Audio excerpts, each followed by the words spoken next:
ইরানের প্রয়াত সর্বোচ্চ নেতা আয়াতুল্লাহ আলী খামেনির দাফন অনুষ্ঠান চলার মাঝেই ইরানে পাল্টা হামলা চালিয়েছে যুক্তরাষ্ট্র। এর আগে হরমুজ প্রণালীতে ৩টি বাণিজ্যিক জাহাজে ইরানি হামলার তীব্র প্রতিক্রিয়া জানিয়েছিল যুক্তরাষ্ট্র। হরমুজে হামলার জবাবেই ইরানের ভূখণ্ডে ধারাবাহিক সামরিক হামলা শুরু করেছে মার্কিন সামরিক বাহিনীর সেন্ট্রাল কমান্ড সেন্টকম।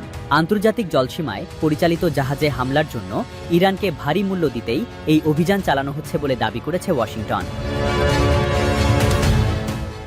যুক্তরাষ্ট্র ও ইরানের মধ্যে যুদ্ধবিরতি কার্যকর থাকা এবং একটি স্থায়ী শান্তি চুক্তি নিশ্চিত করার প্রচেষ্টা চলমান থাকার মধ্যেই এই সংঘাতের সূচনা হল। বিশ্বের মোট তেল ও গ্যাসের 1/5 পরিবাহিত হওয়া এই গুরুত্বপূর্ণ নৌপথে নতুন করে উত্তেজনা ছড়ালো। যুক্তরাজ্যের মেরিটাইম ট্রেড অপারেশনস ইউকেএমটিও জানিয়েছে, গত সোমবার ও মঙ্গলবার মাত্র 24 ঘন্টার ব্যবধানে ওমান উপকূলের অদূরে হরমুজ প্রণালীতে 3টি ট্যাঙ্কার অজ্ঞাতবস্তুর আঘাতে ক্ষতিগ্রস্ত হয়। কাতার ও সৌদি আরবও এই হামলার নিন্দা জানিয়ে বলেছে, হরমুজ প্রণালী দিয়ে চলাচলের সময় তাদের দেশের একটি করে ট্যাঙ্কার হামলার শিকার হয়েছে। সামাজিক যোগাযোগ মাধ্যম এক্সে সাবেক টুইটার দেওয়া এক বিবৃতিতে সেন্টকম জানায়, বুধবার থেকে ইরানে ধারাবাহিক শক্তিশালী হামলা শুরু করা হয়েছে।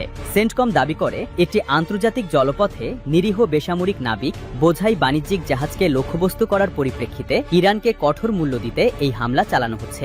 ইরানের প্রদর্শিত এই আগ্রাসন ছিল সম্পূর্ণ অযৌক্তিক, বিপজ্জনক এবং চলমান যুদ্ধবিরতির স্পষ্ট লঙ্ঘন।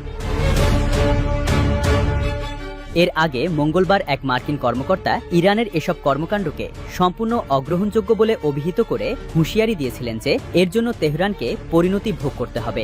একই দিনে যুক্তরাষ্ট্র ইরানের ওপর আরোপিত তেল নিষেধাজ্ঞা সাময়িকভাবে শিথিল করা একটি ছাড়ও বাতিল করে। ট্যাঙ্কারগুলোতে হামলার অভিযোগ বরাবরের মতোই অস্বীকার করেছে ইরান। মার্কিন সামরিক বাহিনী ইরানের ঠিক কোন কোন অবস্থানে হামলা চালিয়েছে তা সেন্টকমের বিবৃতিতে সুনির্দিষ্টভাবে প্রকাশ করা হয়নি।